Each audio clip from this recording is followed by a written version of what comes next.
In a cluttered New York flat, 12-year-old Noah studies transit maps while his taxi driver dad sleeps off exhaustion. Laughed at by a Harvard professor, Noah sketches a new system on a wrinkled city map. Driven by love, not degrees, he rebuilds a broken model. But when the room falls silent, will they finally believe the dumb taxi kid? The hallway smelled like oil and old fries. Third floor, apartment 3B. Noah sat cross-legged on the faded carpet, a flashlight clipped to a broken broomstick above his head, casting shadows across a city transit map sprawled in front of him. The paper was torn at the edges, stained with coffee rings and years of use. "Quiet, Noah," his father mumbled from the couch, one hand over his eyes. "Just keep the light low." "I am," Noah whispered, flipping a folded section of the map. His fingers traced the M15 route, then M21, drawing invisible lines. He paused, chewing on a pencil. Across the room, the television buzzed with a static. Antenna knocked again. A box of receipts spilled near the door, fares and route slips from another 14-hour shift. His dad's taxi medallion hung from a nail on the wall like an old trophy. "Dad?" Noah said. Why do you avoid Park Avenue at 5? The map says it's faster." His father let out a tired laugh. "Map lies. That road? A trap. No space, no signals, just tourists taking selfies." Noah nodded slowly. He circled the area with a pencil, marking an X. "So, the model's wrong." His father shifted, coughing. "You've got to school tomorrow. Put that away." "I will. Just one more thing." Noah grabbed a sheet of recycled paper, flipped it over to the blank side, and began redrawing that section of the city. He paused to look over at his father. The man's shoes were still on. His knuckles were swollen. His eyes, even closed, looked tired. Noah pressed his pencil harder.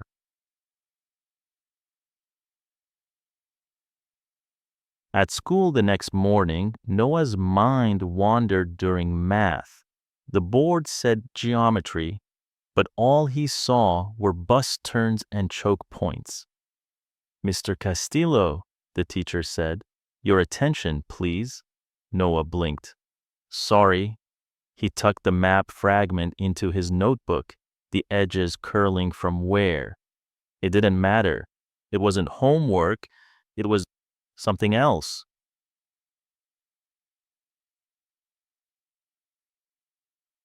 Saturday came with rain. Noah rode shotgun as his dad drove through Queens picking up fares, horns, blinking lights, potholes the size of pizzas. "See this here?" his dad said, pointing. "Should be 4 lanes, but look at that. Delivery trucks on both sides, 2 lanes gone. Tell that to a Harvard planner." Noah looked at the blocked road, then back at the notes he'd scribbled on his map earlier that week. They matched. What if you could fix this before they built it? His dad grinned, shaking his head. "Kid, you don't fix New York, you survive it." But Noah didn't let go of the thought. That night, the light from his flashlight flickered. He shook it, tapped the side, then used his phone screen instead. He retraced the West Village section. He saw something. He sat up straighter. The loop. A redundant loop no one seemed to notice. 3 lines overlapping across a single junction. The buses were cannibalizing each other's time. He grabbed the old pizza box from beside the trash. He flipped it open, laying it over the map, and with a ruler, he redrew the junction, streamlining the curves. He scribbled faster, eyes darting, hands smudging graphite. Mom would have said this was crazy, he murmured. But she always said I saw things different. The pizza box now held a crude but cleaner model. Lighter, faster, intuitive. He stood up, heart pounding, holding it like a treasure, then stopped. Who would care? Who would listen? His eyes landed on the medallion on the wall. I do, he whispered. I care. The next morning, his dad looked at the kitchen table, confused. Why's my pizza box full of maps? It's not just maps, Noah said. It's a fix. His dad raised a brow.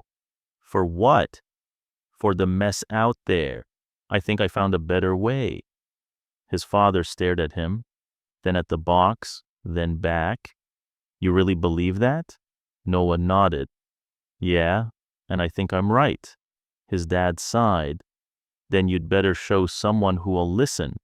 Noah blinked. Like, who? His dad thought for a second. I don't know. Someone who makes the maps, not just drives around them. Noah looked down at the model again. The loops were gone. The traffic flowed. He didn't know how yet, but he would find a way. Noah stood outside the community center, clutching the pizza box under his arm, raindrops dotting its lid. Inside, fluorescent lights buzzed over folding chairs and plastic tables. His father's old cab idled by the curb, wipers swiping back and forth like a metronome, counting down courage. Go, his dad said softly from the driver's seat. You said someone here works with the city, right? Noah nodded. Professor. From Harvard. He stepped inside. The room smelled like dry coffee and wet coats. A small crowd huddled near a projector screen where a man in a blazer pointed to a complex diagram. This model, the professor said, tapping the screen, was commissioned to reduce congestion in Manhattan's lower corridors. But in application, it's failing. Bus wait times are up, efficiencies down 10%. A woman raised her hand. So, what now? The professor sighed. We pause deployment, start from scratch. This version's broken. Noah leaned against the back wall, his breath shallow. The map under the screen, he recognized that loop. That was the choke point he'd redrawn. He shifted, clutching the pizza box tighter. After the meeting, he waited near the snack table, heart pounding. The professor packed up his notes, stuffing them into a leather satchel. Noah stepped forward. Sir, he said. The professor barely looked up. Meeting's over, kid. I know, I just think I can help. The professor turned. Help? Noah held out the box. I redesigned that section. I saw something. The professor's face didn't change. What are you, 12? 13 next month. A pause. What's your name? Noah Castillo. And what, Noah, makes you think you can fix a model built by 8 researchers over 2 years? I didn't mean to. I just saw something wrong. The professor reached for the box, opened it, scanned the sketch. His brow furrowed, then rose, then lowered. This is a joke. It's not. You think this scrap of cardboard and pencil marks replaces our system? No, Noah said quietly. I think it improves it. The professor looked him over. You're the taxi kid, aren't you? Your dad drives for Hamilton Medallion. Noah's cheeks flushed. Yes, sir. The professor scoffed. And now you think driving around traffic qualifies you to solve it? Noah stood his ground. It qualifies me to see it differently. A beat passed, then the professor snapped the box shut. This isn't a playground. If you want to play expert, prove it. How? You know the corridor we just discussed? The whole transit team failed to fix it. Fix it yourself. His voice grew louder. If you're wrong, leave. Don't waste our time again. People turned to look. Noah's hands tightened at his sides. Deal, he said.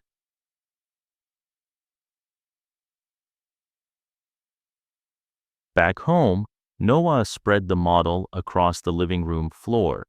His flashlight had gone dim, so he used the fridge light, door propped open with an empty cereal box. The pizza lid was curling now, corners torn, pencil fading. He copied the sketch onto a worn notebook his mom had once bought from a thrift store. The cover had faded flowers and a cracked spine. He whispered, "You said I could see things, Mom. I hope you were right."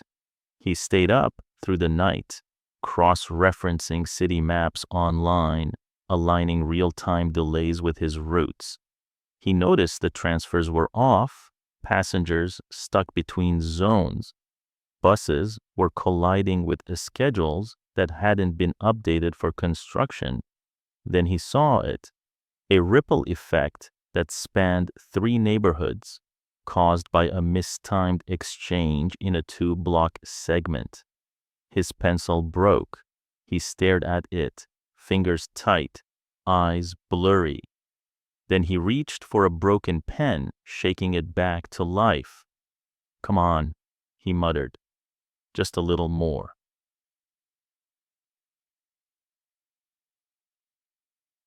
Sunday morning, he stood outside the professor's office in the City Field branch, soaked from rain.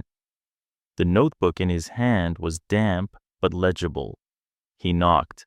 The door opened slowly. The professor frowned. "Didn't I say?" "I finished it." Noah held out the notebook. The professor hesitated, took it. As he flipped through, his expression changed. Pages turned, lines shifted. He said nothing. Finally, Noah spoke. "You said your model was broken. I think I found the leak." The professor looked up. He didn't smile, but he didn't close the door either. The hallway smelled of old chalk and lemon cleaner. Noah followed the professor down a narrow corridor inside the transit department's annex, past silent whiteboards and rows of filing cabinets with broken labels. The professor stopped at a door marked Simulation Room 3. "This is where we test new flow models," he said flatly. "You've got 1 hour. After that, I don't want to see another pizza box on my desk." Noah stepped inside. It looked like a forgotten classroom, dust on the keyboard, 2 screens flickering weakly. A grid map of downtown Manhattan glowed on one monitor. "Good luck, taxi kid," the professor said. The door clicked shut behind him.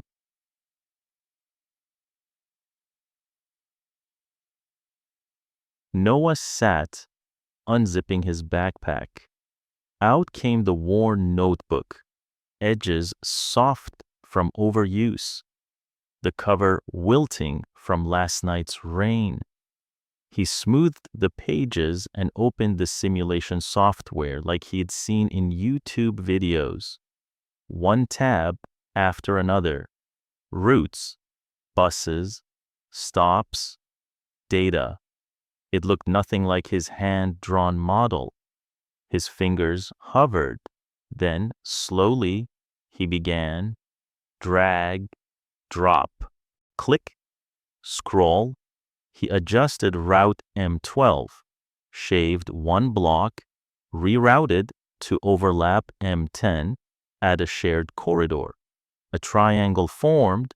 He recognized it from his own sketch, like the loop he broke with the pizza box. He smiled, but it wasn't working. The simulation lagged. Transfers piled up. Red zones pulsed on the screen. Noah rubbed his eyes. "I don't get it. It worked on paper."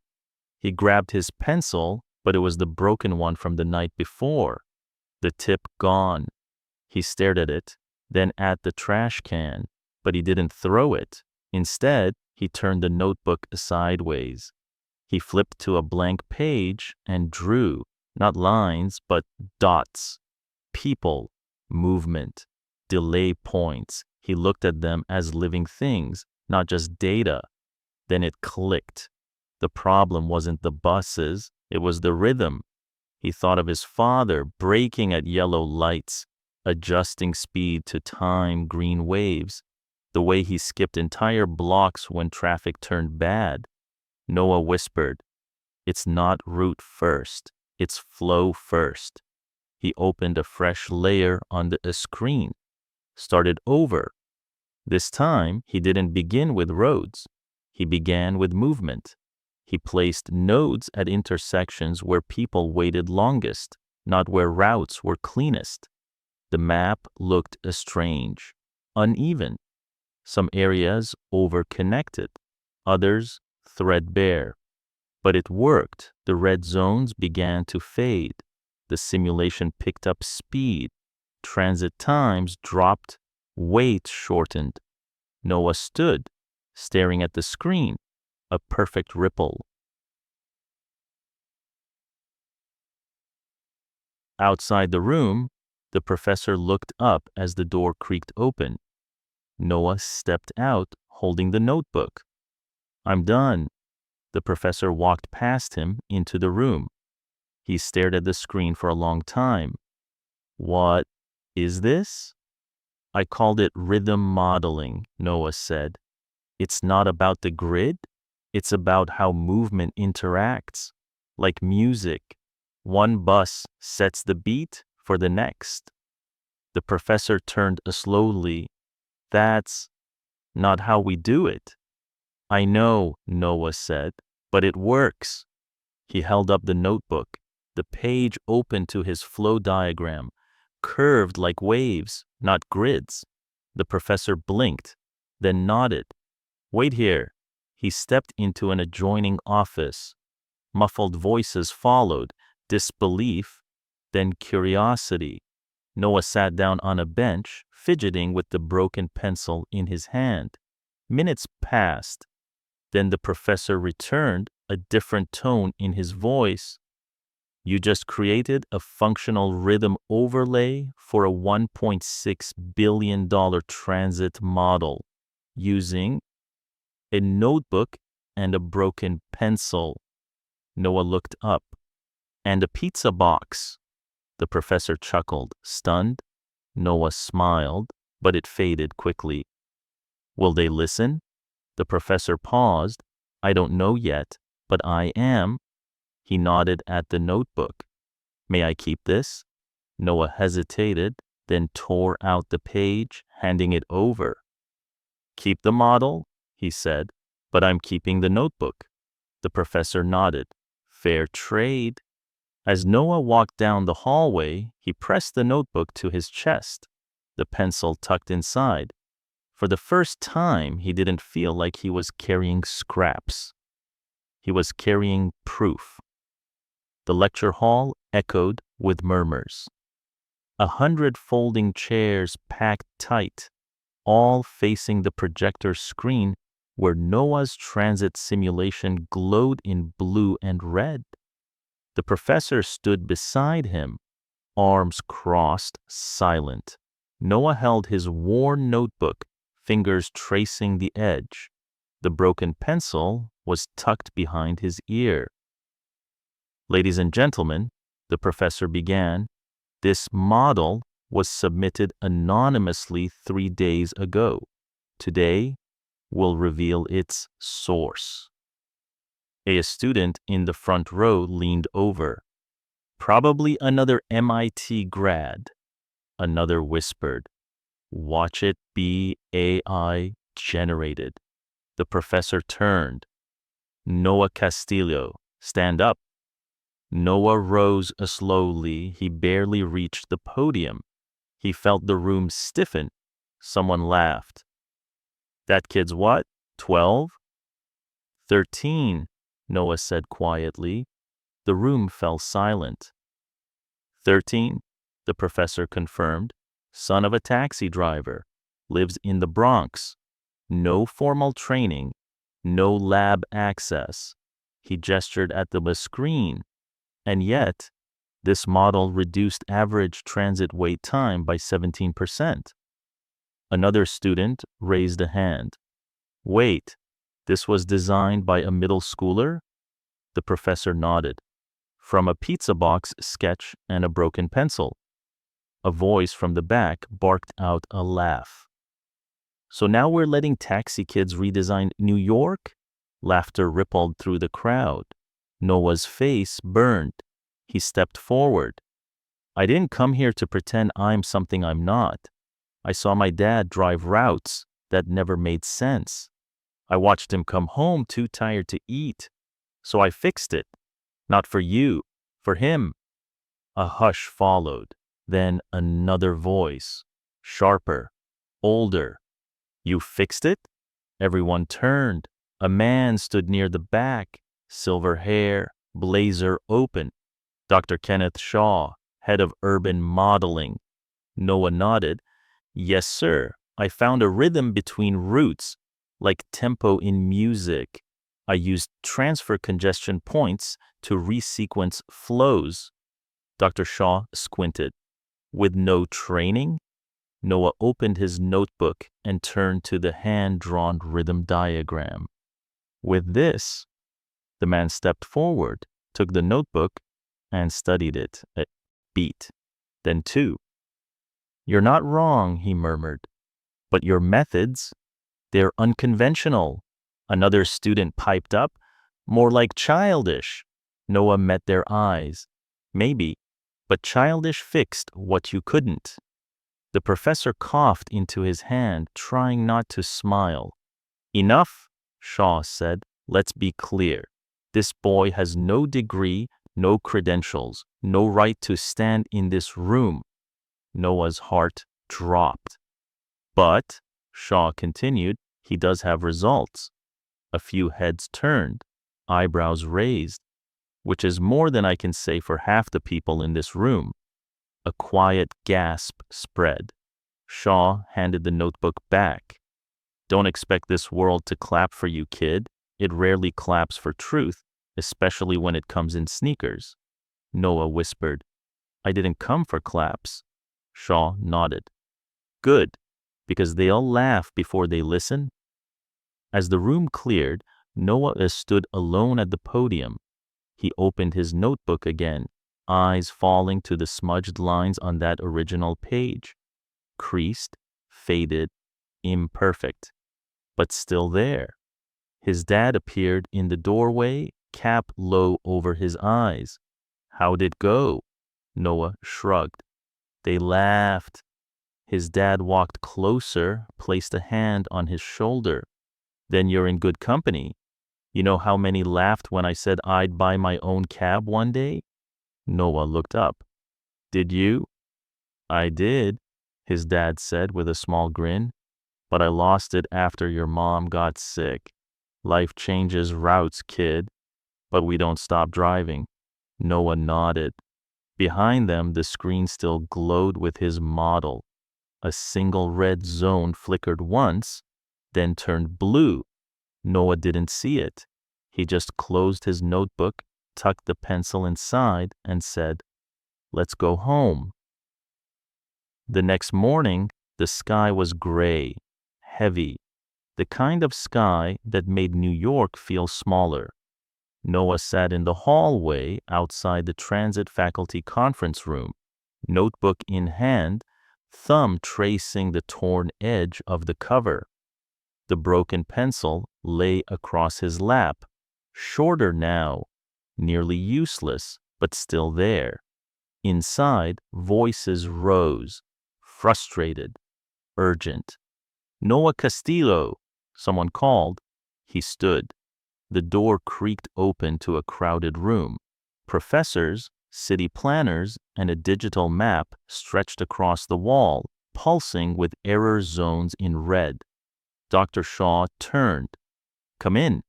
Noah stepped forward. The professor from earlier, Reynolds, crossed his arms. He's a child.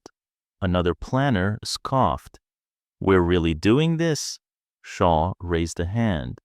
He's here because none of your models worked. Reynolds pointed at a screen. You said 17%. That's fine in theory, but we have to implement. On Monday, if this fails, Shaw cut in. That's why we're giving him one chance. He looked at Noah. You said your system is scalable, that it adapts. Noah nodded slowly. Yes, sir. Then prove it. Right now, here. We're uploading a new corridor, east side. It's never been part of your model. Reynolds smirked. Let's see if the pizza box prodigy holds up under pressure. Noah's hands trembled slightly. How long do I have? 3 hours, Shaw said. Fix the red zones or walk away. The room was silent. I'll try, Noah said. No, Reynolds snapped. Not try, fix it, or you don't come back.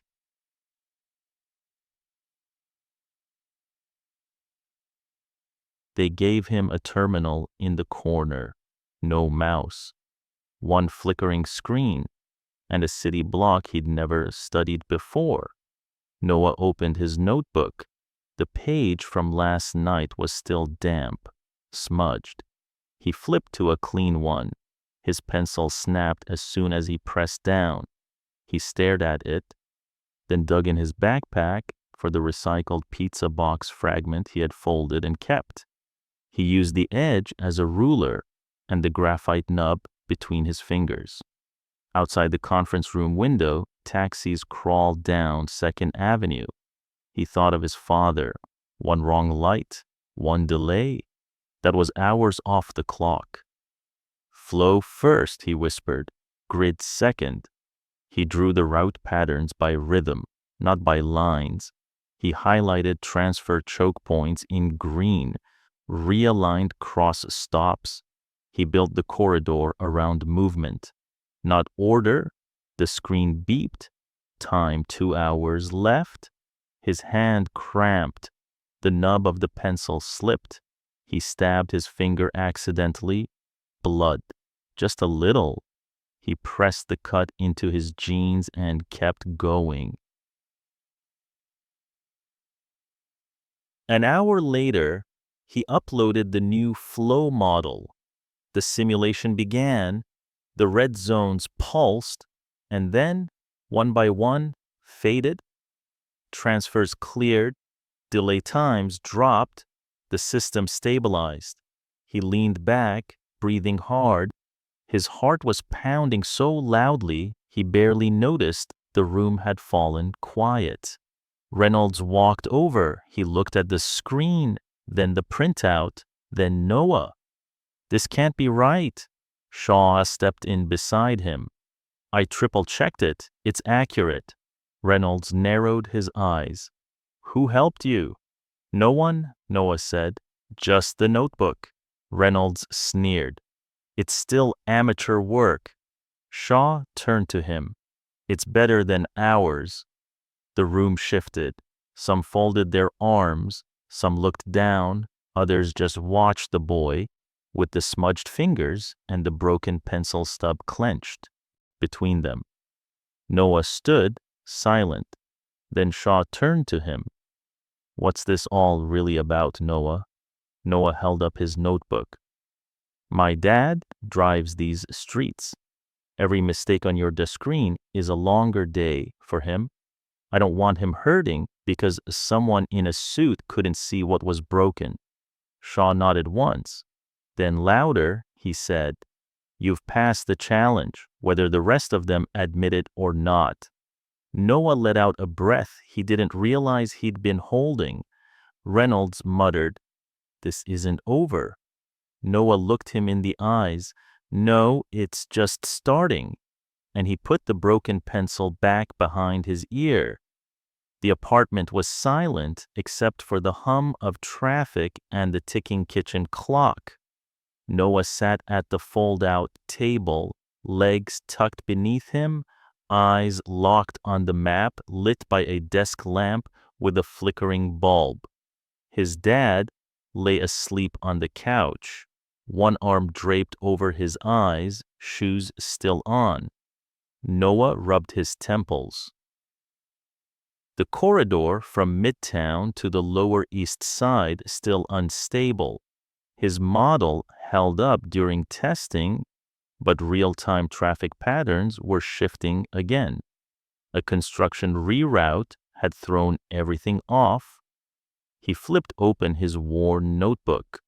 The pages were full, corner to corner. He turned to the back cover, tore off the inside flap, and began sketching on the raw cardboard. His broken pencil scratched faint lines. "Come on," he whispered. "There's got to be a rhythm in here somewhere."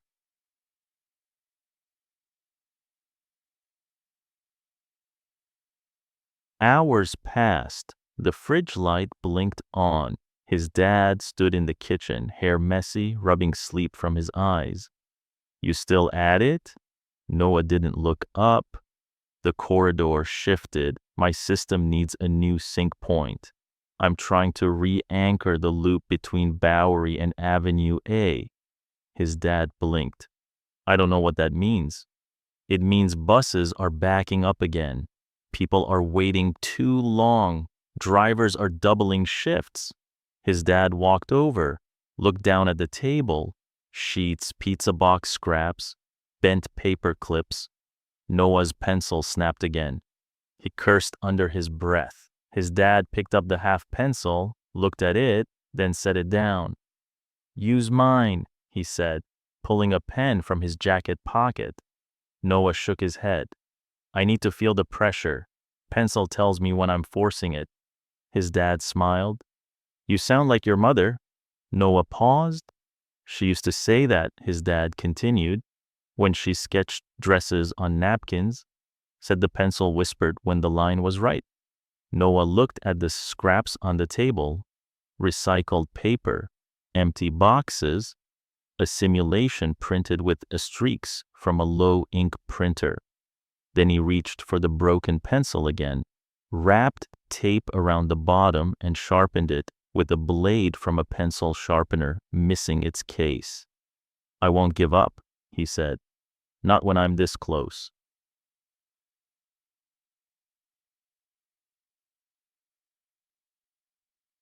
Back at the community center 2 nights later, Noah hunched over a donated computer.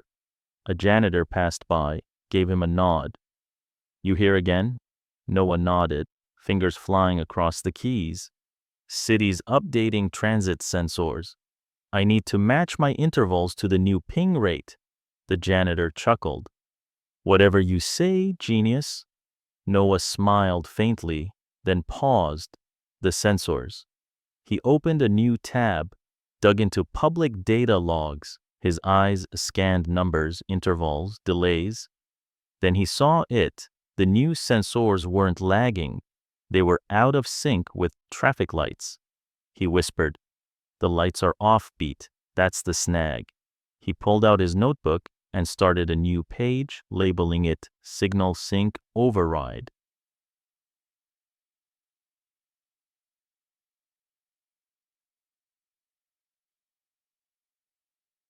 Midnight. The simulation flickered again. Noah entered the adjusted timing index, rebalanced transfers, and pressed enter. He waited.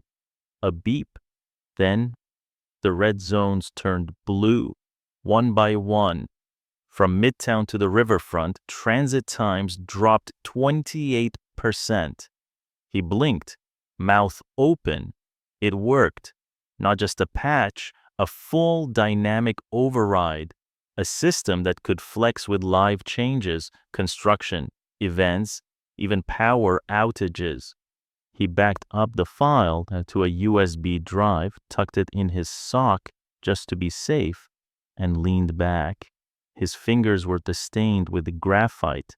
His eyes were red, but his hands trembled with joy.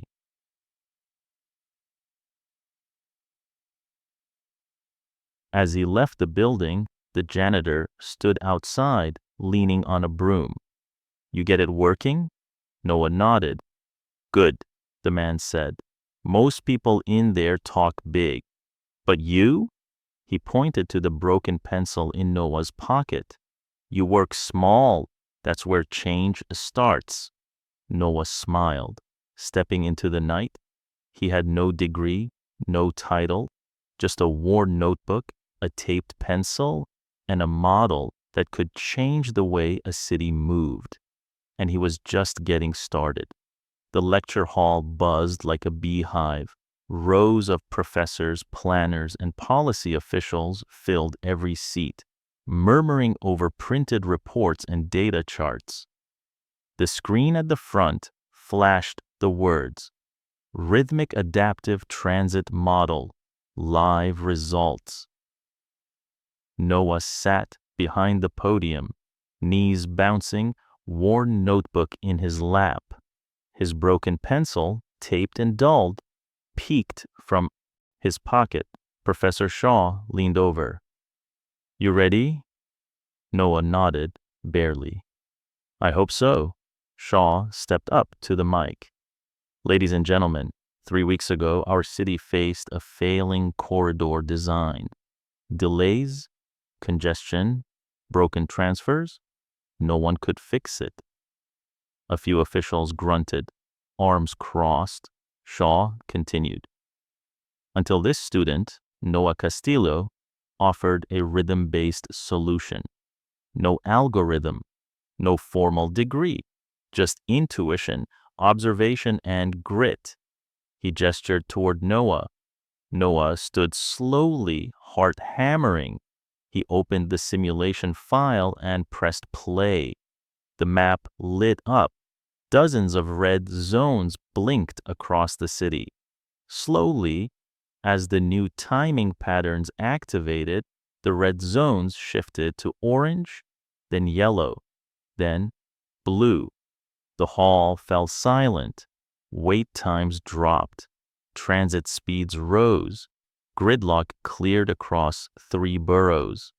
Noah pointed to the map. I built the sync on how people actually move, not how they're supposed to. This version reads sensor patterns and adapts stoplight delays in real time. A city planner in the front row squinted. Wait, you're reprogramming the rhythm of the city? Noah nodded. Yes, like music. Every bus is a beat. If one's off, the whole song falls apart. Gasps, whispers. Someone in the back stood. It was Reynolds, arms folded. So now a child is rewriting the transit grid based on sound metaphors and lucky guesses? Noah didn't flinch. He pulled the worn notebook from his lap. No guesses. These are real numbers, real flows. My dad's cab, line 27B, was stuck at Delancey every night. I used his trip times to trace the failure. I built the new model off his exhaustion. Reynolds scoffed. And how do we know this isn't a fluke? Then another voice rose. Dr. Liu, head of East Side Corridor Testing. It's not a fluke. We ran his system live for 48 hours. The model held. 17% drop in delay. And not just theory, actual passenger movement improved. A ripple went through the crowd. Even Reynolds blinked. Professor Shaw stepped up again. The boy didn't just see what we missed. He reminded us what we forgot. This system isn't just about data. It's about people. A woman near the middle raised her hand. Who taught you this, Noah? He paused, looked down at the notebook, then out at the crowd. My dad, he said. He didn't mean to, but every wrong turn he took, every night he came home tired, he taught me what broken looks like. So I tried to build something better. The room was quiet again, until someone started clapping. Then another.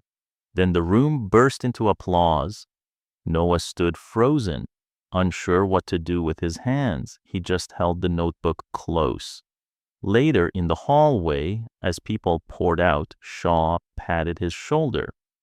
I never saw that coming. Noah let out a breath. I did. Shaw smiled. You're a city changer now. Noah shook his head. No, I'm just a taxi kid with a pencil and some late nights.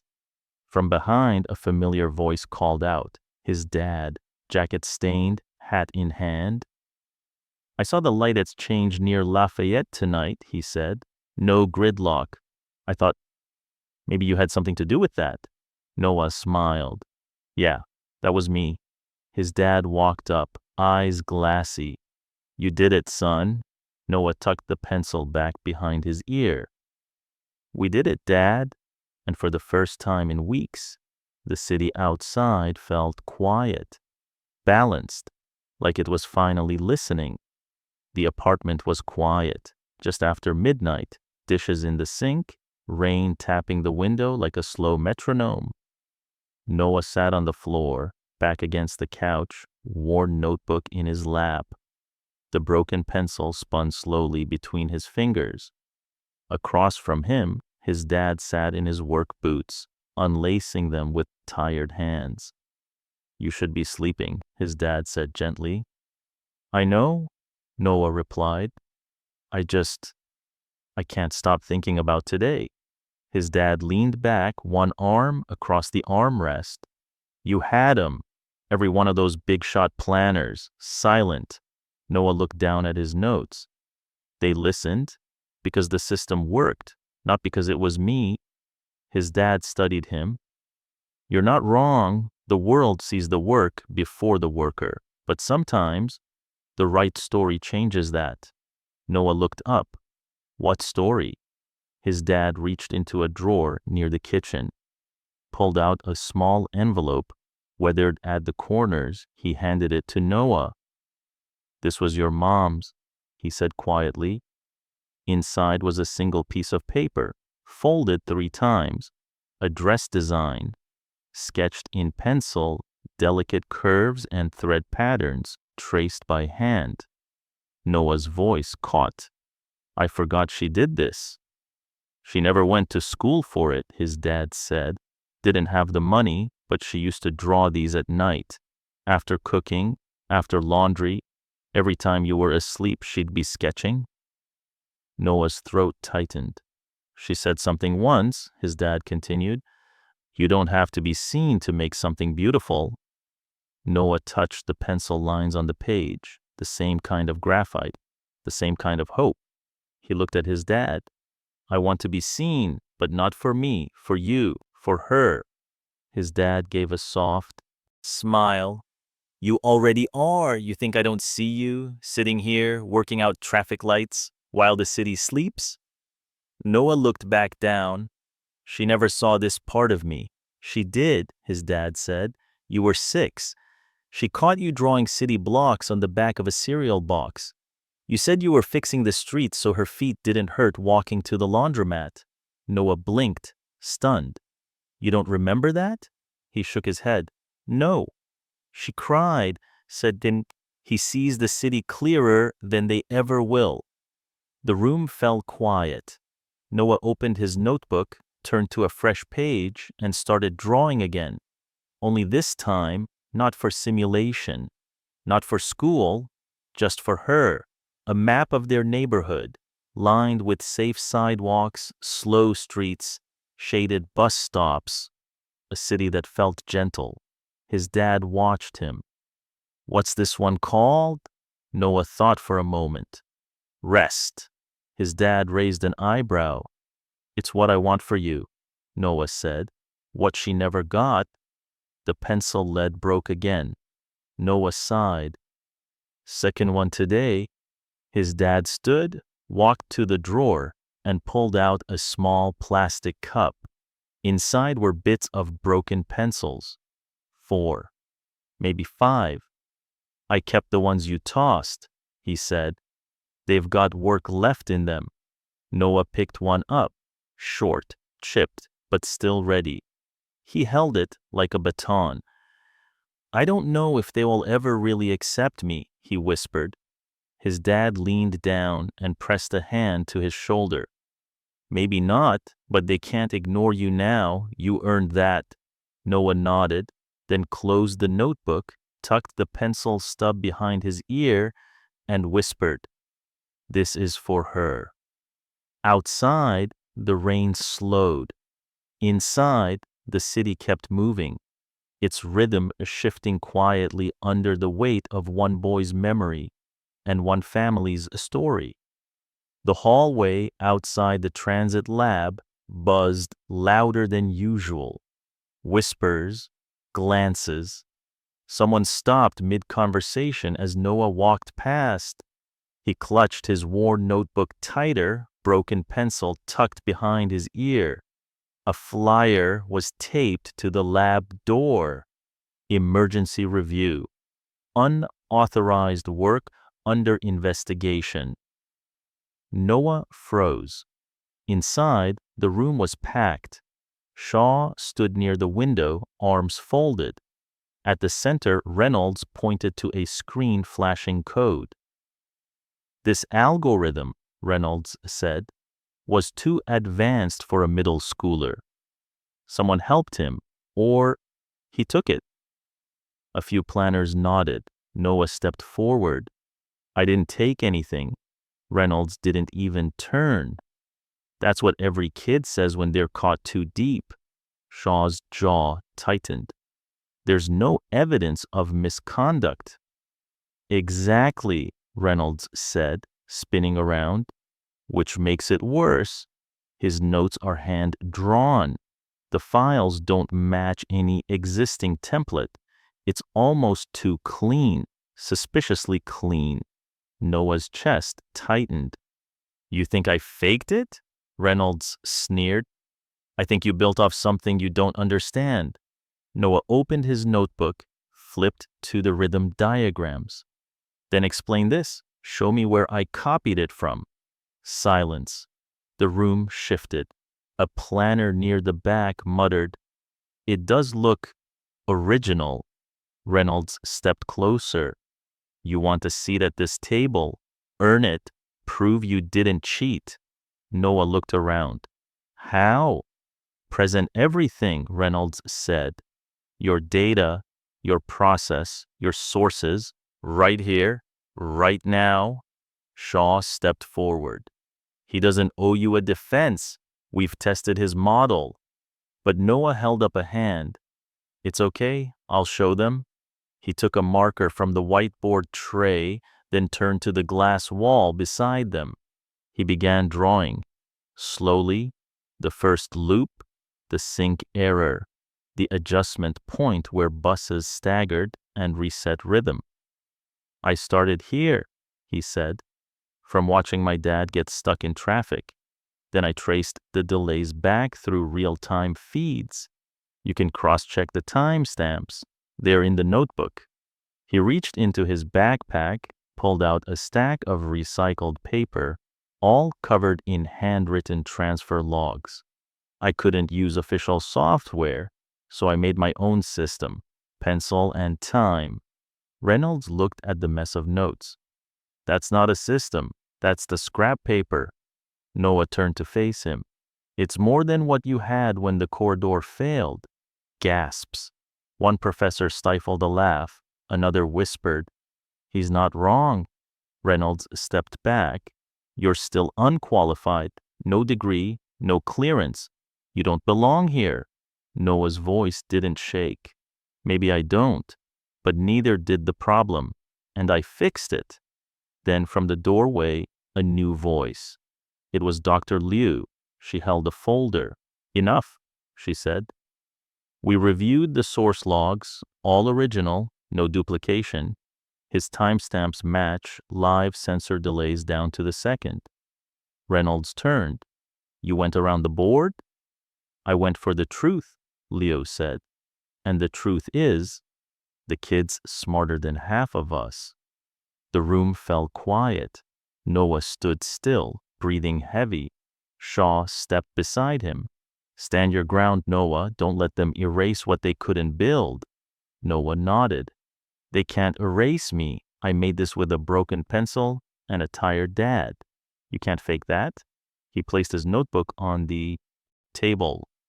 Review it if you want, he said, but I'm not changing it to make you comfortable. Reynolds said nothing, just walked out, the room parting around him. Shaw gave Noah a nod.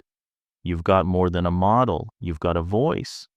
Noah looked down at his notes. No, he said, I've got something better. He held up the broken pencil. I've got proof I never stopped working. And this time, no one dared challenge him. The community center auditorium was packed. City planners, transit researchers, and even local reporters filled the rows. Cameras blinked red from the back. The air was heavy with doubt and curiosity. At the front stood Noah, 13, notebook in one hand, the broken pencil tucked behind his ear like always. Beside him, Professor Shaw adjusted the mic. This afternoon, Shaw began, you'll see proof that can't be argued with. This is not a pitch, it's performance. Whispers moved through the crowd. Shaw stepped aside. Noah, it's yours. Noah took a breath. His hands were shaking, but he pressed on. He flipped open the worn notebook to a page marked with creases and tape. This is where it started, right here. My dad's route, line 27 kept breaking down near Delancey. He clicked the projector remote. A map appeared. This loop here, Noah pointed, was the leak. I timed it, 15 extra minutes per shift. Multiply that by 10,000 cabs, 5 boroughs. You get the picture. Still, the room was stiff. Then a voice from the back shouted, How do we know you didn't copy this? Anyone can memorize a map. Noah looked up, calm. I didn't memorize it. I lived it. He opened a folder full of crumpled receipts, fare logs, time-stamped notes, sensor delays, all handwritten on recycled paper scraps. This is a year of riding shotgun. Every streetlight, every jam, I documented it before I even knew why. He spread the slips across the table. Some were water-stained. One still had a ketchup smudge from a diner run. Another voice challenged, Still doesn't prove you built the model. Then Dr. Liu stood up, quiet but firm. I'll prove it, she said. Gasps. Shaw raised a brow. She walked to the front, holding up a flash drive. I downloaded his model from the lab system 3 weeks ago.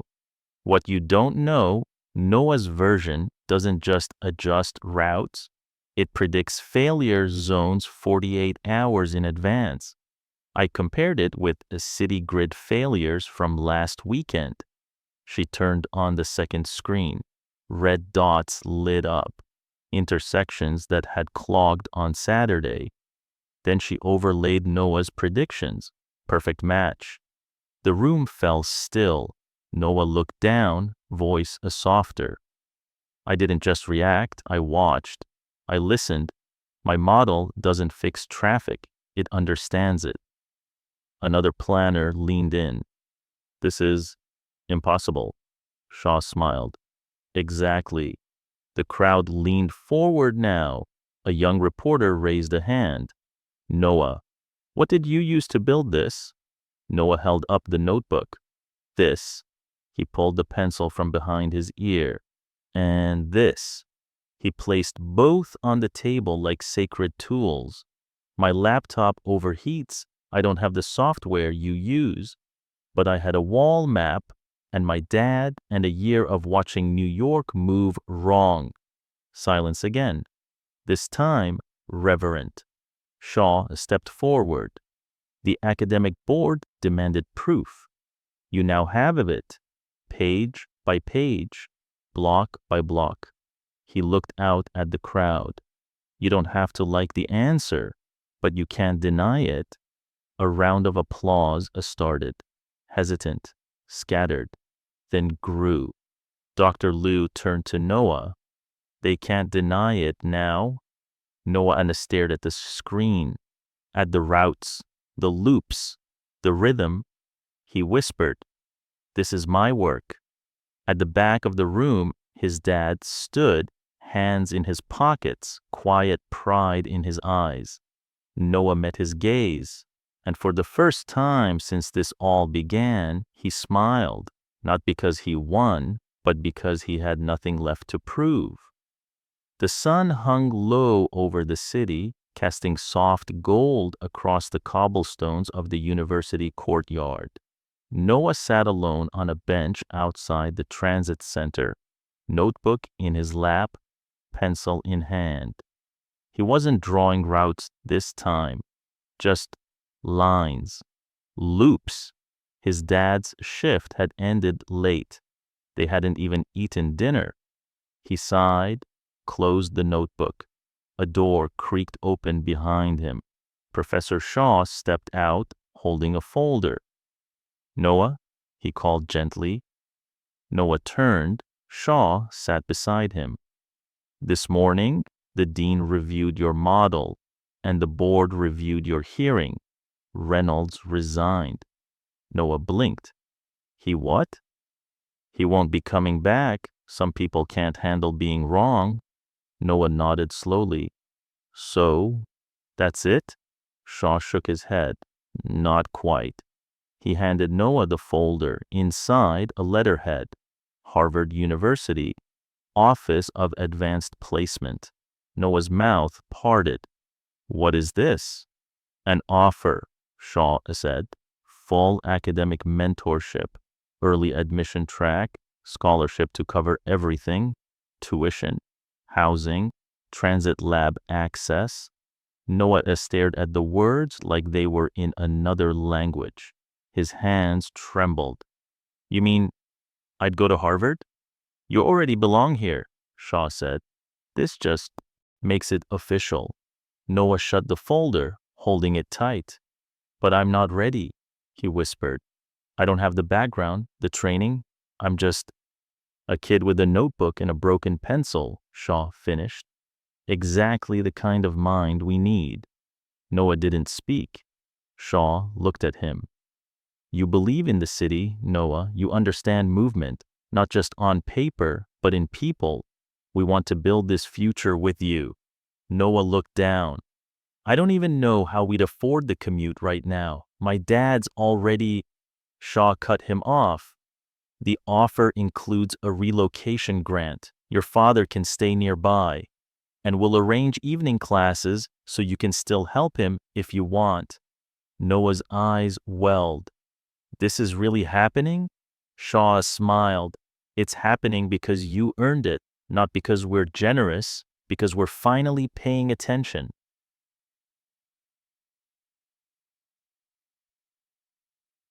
That evening, Noah sat across from his dad in their kitchen. The folder sat on the table between them. His dad stared at it, unmoving. Then finally, he let out a quiet breath. "She would have lost it," he said. "Your mom, if she saw this." Noah nodded. "I think about that a lot." His dad looked up. "You want this?" Noah hesitated. "I do, but it's scary." His dad leaned forward. "Then it's probably worth it." Noah gave a soft laugh. "I still feel like I'm faking it," he said. "Like I'm a kid sneaking into a building I'm not allowed to be in." His dad reached out, tapping the notebook. "Then leave your mark on every wall while you're in there." Noah opened the notebook again. A clean page. He picked up the same pencil he'd been using for weeks. It barely had a tip. "Do you think I'll lose this part of me?" he asked quietly. "Once I start using their tools?" His dad shook his head. "That pencil got you here, not the tools, not the tech. Your eyes, your heart, your story. That's what they saw." Noah took a breath. Then, on that blank page, he wrote one word at the top: "Begin."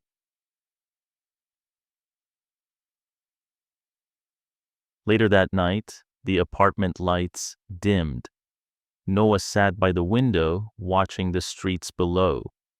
Buses glided smoother now. Routes held their rhythm. He tucked the broken pencil back behind his ear, not because he needed it, but because he remembered what it took to earn it. The auditorium lights dimmed, then rose again, a soft and golden across the curved wood stage. The seal of Harvard glowed behind the podium. Folded programs rested on every seat. Transit Futures Summit, honoring innovation in motion. Noah stood just off stage, dressed in a button-down shirt, a size too big, sleeves rolled twice. His dad stood behind him, adjusting his collar like he had when Noah was 6, getting ready for a school photo. "You okay?" his dad whispered. Noah swallowed. "I don't feel like I belong here." His dad smiled. "You didn't feel like you belonged on the roads either, and now they run smoother because of you." Noah looked down at his hands, holding the notebook. The corners were soft, chest.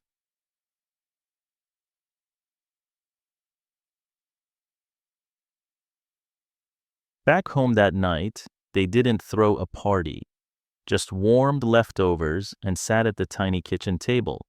His dad clinked 2 plastic cups together. "To your notebook," he said. Noah raised his. "And your cab." They laughed.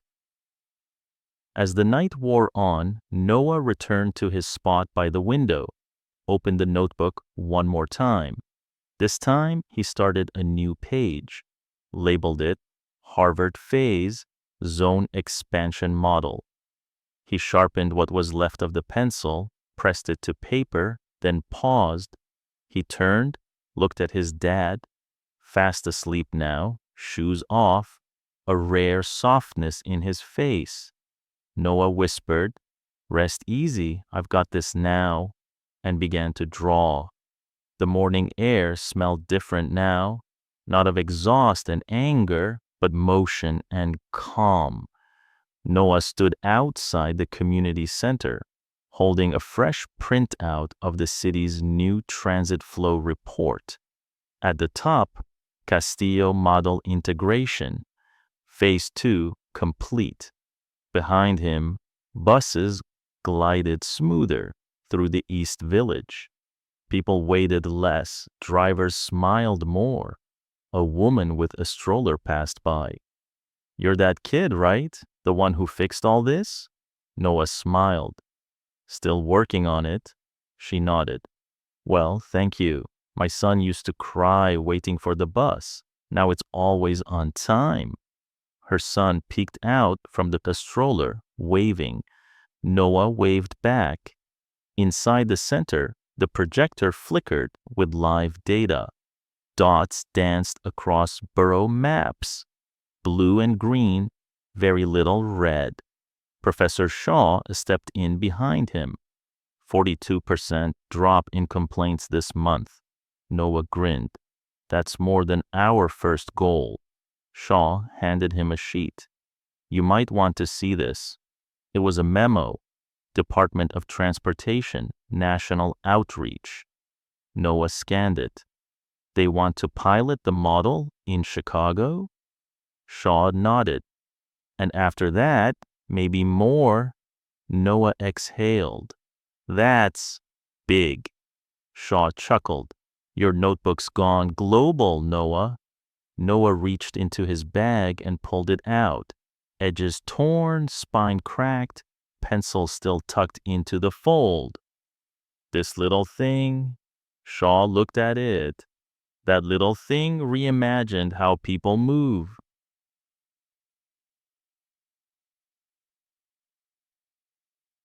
At home, the apartment had changed too. A new couch, fresh paint. His dad stood in the kitchen, holding a mug of coffee, staring out the window. "Traffic moves different now," he said. I barely hit one jam this morning.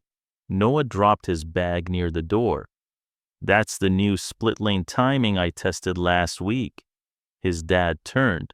Well, whatever it is, it gave me 20 extra minutes today. Noah raised an eyebrow. What did you do with them? His dad smiled. Bought groceries, cooked dinner.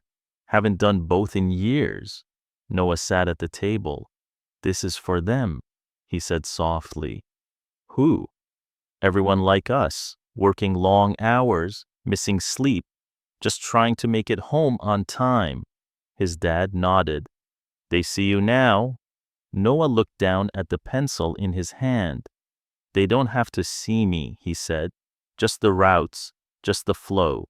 That's enough. Me, Noah smiled. And now I'm helping it breathe. They sipped tea as the sun pushed over the buildings. I got a letter last night, Noah said. From who? The United Nations. They want me to consult on a mobility model for refugee camps. His dad blinked. Seriously? Yeah, Noah nodded. They said I see structure where others see chaos. His dad chuckled. That's exactly what your mom said when she watched you build roads out of cereal boxes. Noah tapped his pencil on the notebook cover. Sometimes I wonder if all of this really came from me, or from the cracks we lived through. His dad looked at him. Both, but the cracks let the light in. Later that day, Noah walked into his new workspace at the city's Transit Innovation Lab. The room was bare bones, white walls, wide table, old bulletin board. A small plaque sat on the desk. Noah Castillo, Urban Systems Fellow. He placed the notebook down. Next to it, he pinned a copy of the original pizza box sketch to the board. Underneath, he wrote in pencil, "Start where you are, use what you have." He unzipped his backpack, pulling out a fresh notebook. The cover was blank, the pages crisp. He looked at it for a long time. Then he reached for the old one, flipped to the last page. There, he wrote, "Keep going. The city still has more to teach you."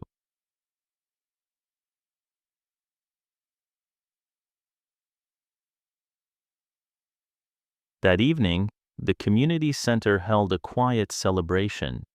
No cameras, just neighbors, drivers, and families who used to time their lives around broken routes.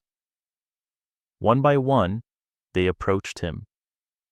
"You got my mom to her dialysis on time. My son made it to school without crying. You saved us hours, real hours." Noah stood among them, overwhelmed. Dr. Liu walked up, handing him a small box. He opened it. Inside, a custom-engraved pencil, metal-tipped, perfectly balanced. On the side, it read, "For the boy who rewrote the map." Noah held it, then glanced down at the old taped one still in his pocket. "They both still work," he whispered. Liu smiled. "And so do you."